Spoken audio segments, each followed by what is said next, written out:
Target attacks. భారతదేశంలో ప్రశ్న పత్రాల లీకేజ్ అనేది చాలా సర్వసాధారణంగా జరుగుతున్న ఒక ప్రక్రియ.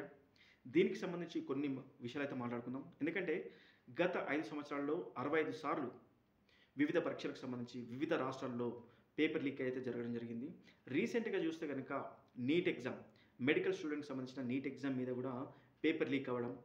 ఒకే సెంటర్‌లో దాదాపు 64 మందికి పైగా ఫస్ట్ ర్యాంక్ రావడం తర్వాత దానిపైన విచారణ చేపట్టిన తర్వాత బీహార్‌లో అయితే నీట్ ఎగ్జామ్ సంబంధించిన పేపర్ లీకేజ్ వ్యవహారం జరిగిందని, ఒక్కొక్క ప్రశ్న పత్రానికి దాదాపు 30,00,000 రూపాయలు పే చేశారని దాని మీదైతే విచారణ కొనసాగుతుంది. దీంట్లో ఆల్రెడీ ఇద్దరైతే జైలు పాలయ్యారు. ఇదంతా ఒక ఎత్తు.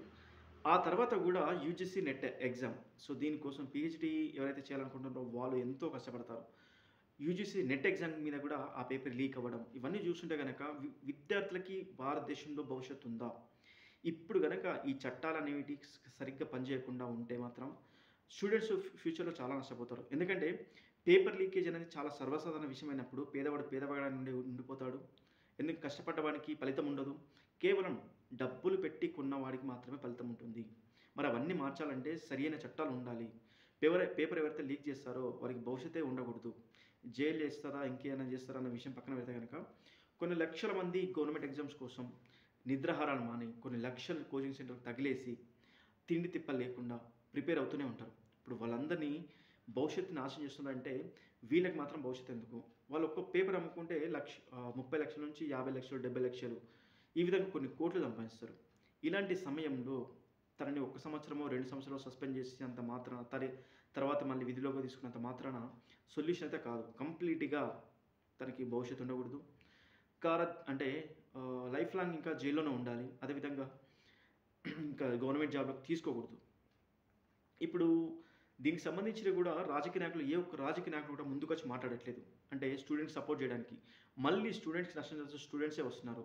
రాజకీయ నాయకులు ఎలక్షన్స్ అయిన తర్వాత ఈవీఎంల గురించి మాట్లాడుతున్నారు. ప్రతి ప్లేస్‌లో ఈవీఎంల వల్ల మేము ఓడిపోయాం. ఈవీఎం వల్ల మాకు తక్కువ ఓట్లొచ్చాయి. ఈవీఎంల వల్ల మా బ్రతుకు నష్టం అని మాట్లాడుతుంది తప్ప ఇక్కడ ఒక సమస్య ఉంది.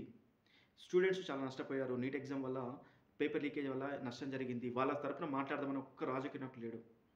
ఈవీఎంల గురించి మాట్లాడే నాయకులను చూసినాం గానీ, నీట్ ఎగ్జామ్ నష్టపోయిన వాళ్ళ స్టూడెంట్స్ గురించి చూడట్లేదు. అదేవిధంగా ఏ విద్యార్థిని చూసినా కూడా, ఏ ఎగ్జామ్ చూసినా కూడా ఇక్కడ స్టూడెంట్సే మళ్ళీ వాళ్ళే సపోర్ట్ చేసుకుంటూ ముందుకొచ్చి జూలై 4th రోజున బంద్ ప్రకటించుకున్నారు. అంటే ఇక్కడ పార్లమెంట్‌లో గానీ, అసెంబ్లీలో గానీ ఈ సమస్య పైన మాట్లాడొచ్చు.